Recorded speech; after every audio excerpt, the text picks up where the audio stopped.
il vitalizio dovrebbe 20 kg in campagna, noi i politici che stanno alla sedia. Quando si conosce in bene l'estate, la domenica.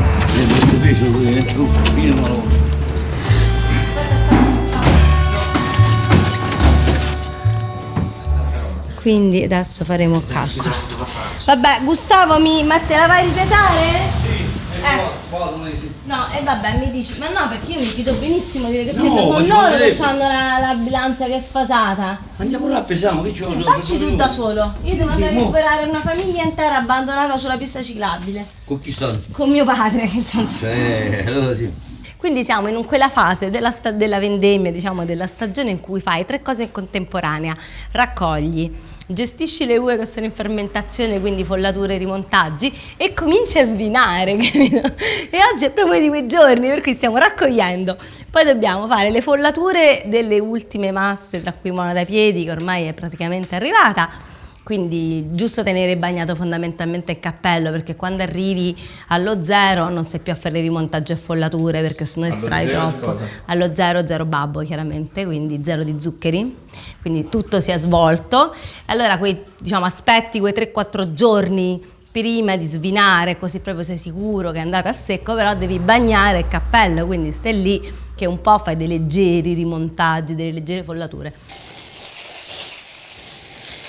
E con la follatura facciamo la stessa cosa del rimontaggio, però naturalmente in maniera molto meno invasiva, più soffice, e dove possiamo farla naturalmente nei tini, nelle cose più piccole riusciamo a farlo. Questa qui naturalmente è per la produzione dell'Evanto, quindi il vigneto più vecchio dell'azienda, quindi 70 anni, il primo vigneto impiantato da mio nonno.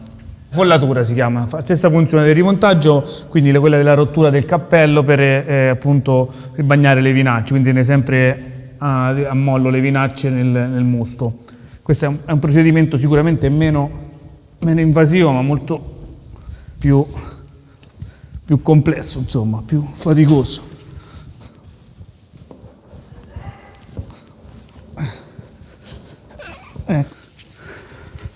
Ogni quanto lo devi fare?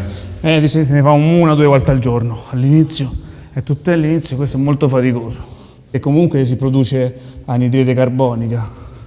E quindi naturalmente rischi che comunque ti manca l'ossigeno, l'esalazione ti rimane dentro, soprattutto quando vai a pulire. E andiamo un pochino a ribagnare, ma proprio leggeri, perché... Questo attrezzo che stai usando? Questo è un attrezzo a, diciamo, 5 punte. Molto soffice, vedi, ha questi cuscinetti naturali. In realtà la follatura leggera si fa con le mani, perché tu basta che spingi poco perché si ribagnino sopra le bucce. Stop! Non è che devi andare giù a fare casino, perché altrimenti estrai tantissimo, troppo, per quello che noi vogliamo, e per questa fase. Poi sì, magari, che ne so, i primi 2 giorni di fermentazione, la follatura la fai che arriva bene giù, che bagni bene, che spingi bene il cappello, ma è un qualcosa che soprattutto nelle aziende naturali, dove non si usano lieviti selezionati che fanno partire la fermentazione, devi usare i lieviti autoctoni, naturali, presenti sulle bucce. Quindi facciamo una settimana, 7-8 giorni prima, anche 10 giorni, una prevendemmia rappresentativa di tutto il vigneto, scegliendo i grappoli generalmente più sani, ma insomma nel nostro vigneto non abbiamo grossi problemi, e si parte, questo fa partire la fermentazione. Quindi quando a una settimana, 10 giorni vai a fare l'intera vendemmia, tu hai già una massa che in una fase avanzata è partita la fermentazione. Questo invece è il nostro follatore, chiaramente artigianale, tutto fatto, che utilizziamo per fare le follature. Qua insomma è molto facile, perché il cappello ormai è disciolto, perché la fermentazione si è fermata, è quasi finita. Però vedrete, insomma, fra qualche giorno, quando l'anfora sale il cappello, diventa anche un esercizio fisico non da poco, perché fatto ieri con la pressione di una grossa vasca non è facilissima, insomma ci vuole anche una certa forza.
fermarvi?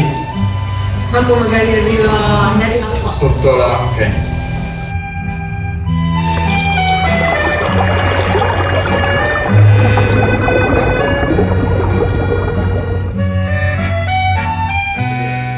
Volendo si potrebbe anche assaggiare, anzi, dato che insomma Alessandro è un insomma riesce a vedere anche al di là, quindi questa, capite, è una prova proprio, primissima prova di assaggio di quello che sarà il Giarrocco. Ecco, qua non lo riusciamo a prendere perché è un po' 2022, però insomma vediamo.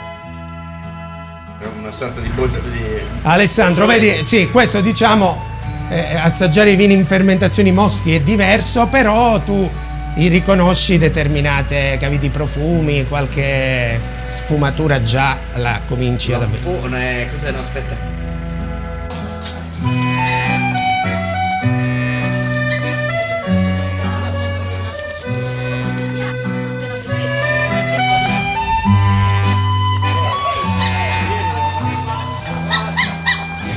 Ma quello lì che vino è? No, questo lo compriamo a una cantina qua vicino. Ah sì?